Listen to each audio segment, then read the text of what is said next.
Hello everyone, আসসালামু আলাইকুম। তো আজকে চলে আসছি আজকে ফ্রাইডে, তো বাসায় আজকে মোরগ পোলাও রান্না করতেছি, ওইটা নিয়ে চলে আসছি। তো ফার্স্টে আমি কড়াইটা বসিয়ে তেল দিয়ে দিছি। এখন তেজপাতা, দারচিনি, এলাচ, লবঙ্গ সব কিছু দিয়ে দিয়েছি। এখন পরিমাণ মতন পেঁয়াজ দিয়ে দিয়েছি। পেঁয়াজটা আমি কিছুক্ষণ একটু কালার করে নিব, তারপর চিকেনগুলো দিয়ে দিব। চিকেনগুলো আগে থেকে আমি ধুয়ে একদম ম্যারিনেট করে রেখেছিলাম টক দই দিয়ে। চিকেনগুলো এখন দিয়ে দিলাম। এখন আমি অ্যাড করব পরিমাণ মতো আদা বাটা, আর ঘরে বানানো যে একটা মশলা আমি সবসময় ইউজ করি ওইটাই এখন আমি দিয়ে দিব। আর অ্যাড করব আমি রাঁধুনি রেডিমিক্স মোরগ পোলাও যে মশলাটা, ওইটা আমি এখন অ্যাড করব। বেশি কিছু দিব না, এটা দিয়ে আজকে সিম্পলভাবে রান্না করব। এখন আমি অ্যাড করে দিব দুধ।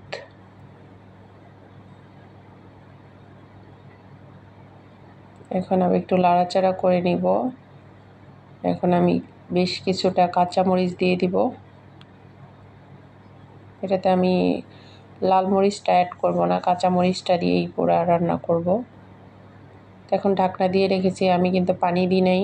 তো এটার ভিতরে আমি পানি দিব না, মুরগি থেকে পানি বের হবে, আবার দুধ দিয়েছি, এটা দিয়ে আমি পুরো কুকটা করব। তো হয়ে আসছে আমার চিকেনটা, ঢাকনা দিয়ে রেখেছি। এই তো ফাইনালি হয়ে গিয়েছে আমার চিকেন। এখন আমি চাল দিয়ে দিব।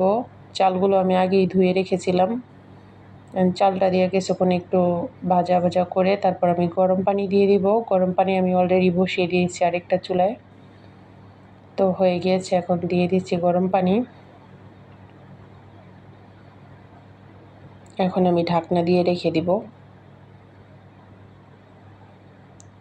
কিছুক্ষণ পর বলক চলে আসছে, ঢাকনা উঠিয়ে এখন আবার কয়েকটা কাঁচামরিচ দিয়ে দিচ্ছি। ঝাল হয়নি, এই জন্য আবার কিছুটা কাঁচামরিচ দিয়ে দিচ্ছি। তো পানি টেনে গিয়েছে, এখন আমি দম দিয়ে রাখবো। এখন ঢাকনা দিয়ে রেখে দিব দমে 10 মিনিট পর্যন্ত। তো 10 মিনিট পর ঢাকনা উঠিয়ে চালগুলো আমি একটু নাড়াচাড়া করে এপিট ওপিট করে দিচ্ছি। এখন আমি অ্যাড করব ঘি দিয়ে দিব। আর আগে থেকে আমি বেরেস্তা করে রেখেছিলাম পেঁয়াজের, ওই পেঁয়াজের বেরেস্তাটা দিয়ে দিব এখন। তো আমার ভিডিওটা ভালো লাগলে অবশ্যই লাইক, কমেন্ট, সাবস্ক্রাইব, ফলো দিবেন, পাশে থাকবেন। বাই বাই, আল্লাহ হাফেজ।